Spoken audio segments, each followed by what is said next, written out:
For 1,000 generations, the Jedi Temple was the beating heart of the Jedi Order. Its 5 towers rose above Coruscant as a symbol of peace, knowledge, and spiritual power. Within its halls, younglings trained with lightsabers, masters communed with the Force, and the High Council shaped galactic history. But in the shadows of its spires, secrets were buried. The temple was not built on a place of light, but on a site of ancient darkness.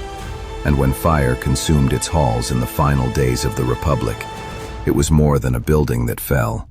So the mystery lingers. Was the Jedi Temple a sanctuary of wisdom, or a monument to the hubris that doomed the Jedi Order? Canon tells us little of the earliest days of the Jedi Temple, but what we do know is striking. The temple was constructed on Coruscant, the Republic's glittering capital, as both a practical and symbolic center of the Jedi's presence in galactic life. Deep underground chamber beneath the temple, ancient Sith architecture with sharp angular designs carved from black stone. Red energy pulses through carved channels in the walls like veins of dark power. Sith runes glow intermittently with malevolent light. The chamber is vast and oppressive, with towering pillars that disappear into darkness above. A sense of ancient evil permeates the space, yet beneath its foundations lay a secret.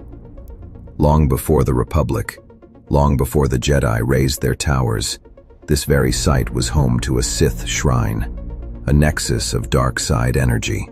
Visual metaphor showing the dark side energy seeping upward from the shrine through the temple's foundation. Red wisps of energy rise like smoke through cracks in stone, gradually fading as they reach the upper levels. The shot transitions from the dark shrine below to the bright Jedi chambers above, showing the invisible corruption spreading through the sacred space. The Jedi, perhaps unknowingly, built their greatest sanctuary atop their enemies' ruins. Over centuries, the shrine's power seeped upward, clouding the Force on Coruscant. Yoda himself sensed it, and Palpatine, as Sith Lord Darth Sidious, later used this nexus to conceal his presence, even while seated in plain sight as Chancellor. Already the temple was more than a sanctuary. It was a paradox, a beacon of light rooted in shadow. The Jedi Temple was more than stone and steel. It was a living institution, a place where every stage of Jedi life unfolded. At its core lay the Jedi Archives, guarded by Jedi Master Jocasta Nu. The vast Jedi archives with towering shelves of holocrons and data storage devices stretching into the distance. Soft blue light emanates from the holocrons, creating an ethereal atmosphere. Jedi Master Jocasta Nu, an elderly human woman with gray hair in traditional Jedi robes, moves between the shelves with practiced grace. Young Jedi researchers study at floating data terminals. The space feels both ancient and technologically advanced. These vast chambers contained the galaxy's greatest collection of knowledge: star charts, histories, holocrons, and secrets. If an item does not appear in our records, it does not exist, Jocasta once declared. But as Obi-Wan Kenobi discovered when Kamino was missing from the archives, knowledge can be manipulated, even erased. Multiple training chambers within the temple. Younglings practice with training remotes, their small lightsabers deflecting blaster bolts. In another chamber, older Padawans spar under the watchful eye of masters. A meditation chamber shows Jedi in quiet contemplation. The halls of healing feature injured Jedi receiving care from medical droids and healers. Each space has its own distinct lighting and purpose, but all share the temple's elegant architectural style. Beyond the archives were training chambers. Here younglings wielded practice sabers, guided by masters like Yoda himself. From the first steps of the gathering on Ilum, where initiates found their kyber crystals, to sparring in the temple's halls, the Jedi were shaped within these walls. There were also the halls of healing, where Jedi wounded in battle or scarred by the Force sought restoration. Meditation chambers echoed with whispers of prophecy and visions, and towering above all was the Council chamber, where 12 masters sat in judgment, not only of their order, but of the galaxy itself.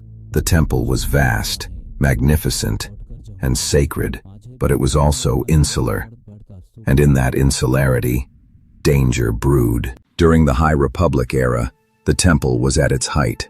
The Jedi were explorers and diplomats, guiding the Republic into the frontier. From their temple, the Council dispatched pathfinders and ambassadors, sending Jedi far into the Outer Rim. The temple served as both anchor and compass. It was here that great works were planned, like the dedication of Starlight Beacon, meant to knit the Rim into the Republic's embrace. It was here that crises were debated, from the Great Hyperspace Disaster to the Nihil raids, the High Council chamber with Jedi Masters in session. But now Republic officials and Chancellor's aides are present, sitting at the edges of the chamber. The sacred space feels slightly compromised by political presence. The lighting is more formal, less spiritual. Documents and holographic displays show political, rather than purely Jedi concerns. The Masters look thoughtful but troubled, sensing the shift in their role.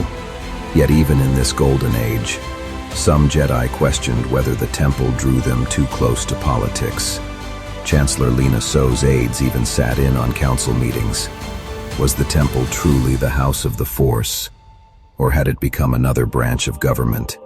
The High Republic's challenges, the Nihil, the Drengir, would pass, but the questions lingered. Was the Jedi Temple a sanctuary of the Force, or a fortress of bureaucracy? By the time of the prequel era, the temple was both powerful and vulnerable.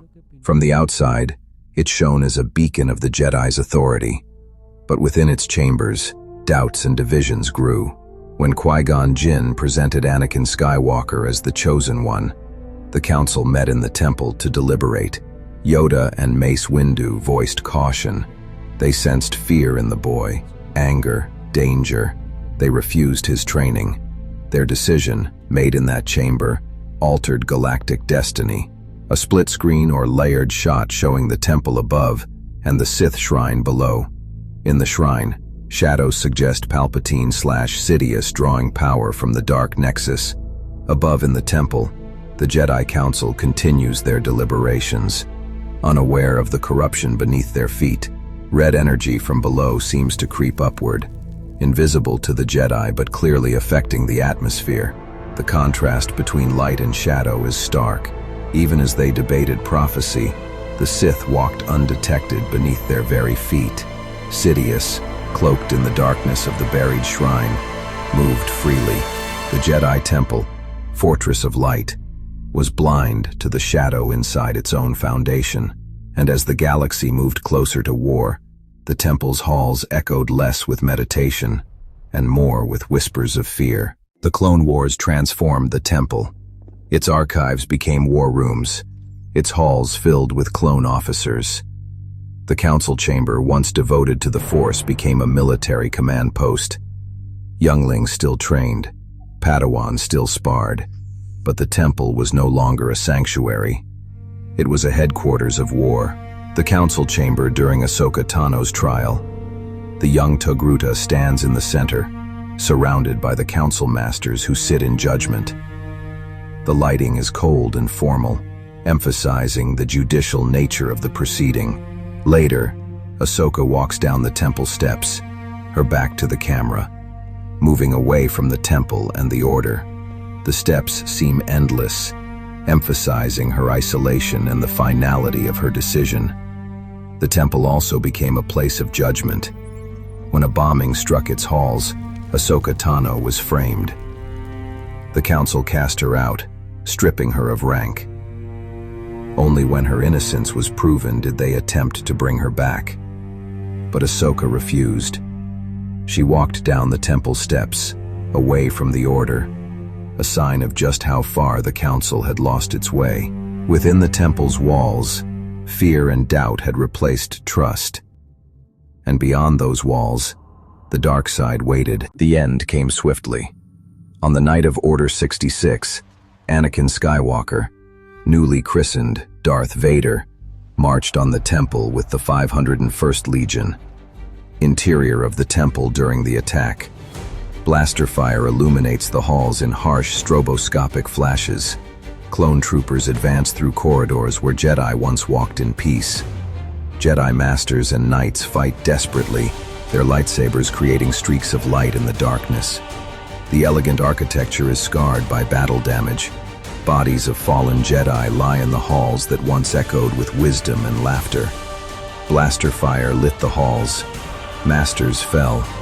Knights fought desperately. Younglings huddled in the training room, awaiting the one they thought was their protector.